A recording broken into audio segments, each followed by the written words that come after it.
ترکی اور آذربائیجان یہ دو ملک ہیں اس وقت انڈیا کے نشانے پہ. کیوں؟ انہوں نے پاکستان کی حمایت کی.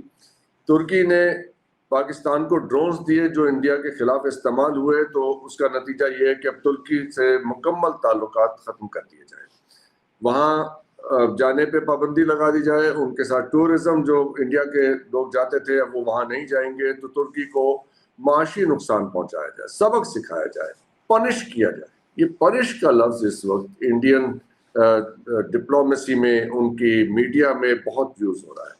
پنش کیا جائے, ایگزیکٹنگ پنشمنٹ آن ادرس. یہ بڑے لوگ کرتے ہیں, طاقتور ملک کرتے ہیں, دوسروں کو پنش کرتے ہیں. سو پنش کیا جائے ترکی کو, آذربائیجان کو بھی کیا جائے. اس کے ساتھ دوسرے ممالک بھی ہیں, لیکن اسلحہ تو پاکستان کو چین اور امریکہ نے بھی دیا. امریکی F-16 پاکستان کے پاس ہیں, تو امریکہ کو کیوں پنش نہیں کر رہے اور چین کو کیوں پنش نہیں کر رہے؟ یہ سمجھ نہیں آئی کہ وائی ٹرکی اینڈ آذربائیجان. اس لیے کہ وہ چین اور امریکہ نہیں ہے تو ان پہ غصہ نکالا جا سکتا ہے. تو ذرا فیئر پلے کریں نا, چین کو بھی پنش کریں اور امریکہ کو بھی پنش کریں, ذرا ایون ہینڈڈ جسٹس کریں. That's what the Indians should be doing.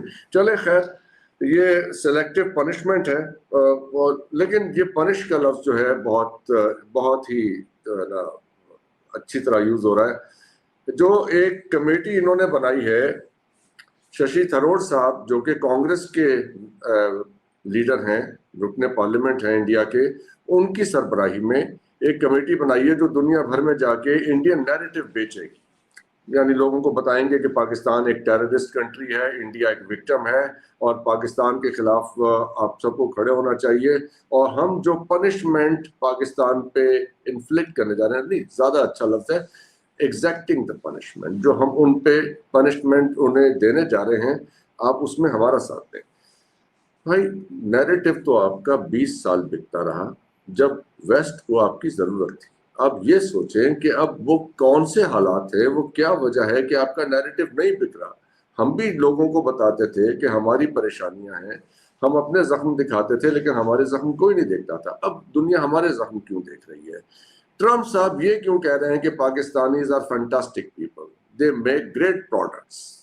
بہت ہم تو حیران ہیں, یہ مطلب کایا کیسے پلٹی. لیکن ہم بھی سوچ رہے ہیں کہ یہ کیسے پلٹی, آپ بھی سوچیں کہ کیسے پلٹی.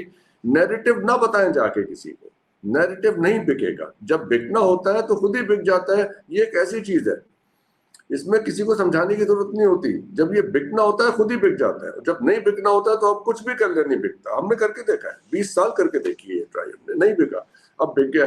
خیر یہ بہت انٹرسٹنگ ڈسکشن ہے. ہمارے ساتھ بہت موضوع اس میں لوگ موجود ہیں. ایمبیسڈر نائلہ چوہان صاحبہ ہیں, ڈاکٹر حسنین جاوید صاحب ہیں, کچھ دیر میں ڈاکٹر منور حسین صاحب جوائن کریں گے.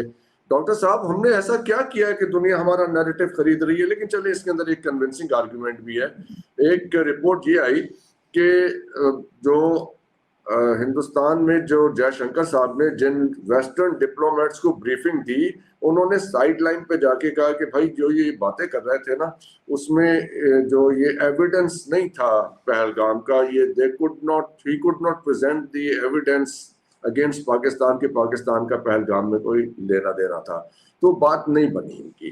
لیکن اس کے باوجود جے شنکر صاحب تو آپ کو پتا ہے تو بہت اچھی طرح جانتے ہیں. میڈم آپ بتائیے, یہ ذرا جو اس وقت انڈین ڈپلومیسی ہے کیسی لگ رہی ہے آپ کو؟ کیا چوائسز ہیں ان کے پاس؟ ڈاکٹر صاحب, کہا جاتا ہے ان دا ورلڈ آف ڈپلومیسی کہ no diplomat is greater than his nation. Number one.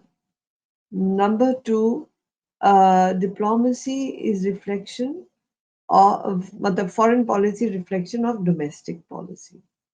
So آپ کی فورن پالیسی تبھی کامیاب ہوتی ہے جب آپ کے اندرونی حالات جو ہیں وہ قوی ہو. اگر آپ کے گھر میں بکھیرا ہو, اگر آپ کے گھر میں آپ ظلم و ستم ڈھا رہے ہو, اگر آپ کے گھر میں آپ اپنی پاپولیشن کو مارجنلائز کر رہے ہو اور بے دھڑلے بغیر کسی اصول کے, تو پھر دنیا ویسے تو نہیں کچھ کہا, لیکن پھر آپ کا نیریٹو بکتا نہیں ہے, because people can see what you're doing at home.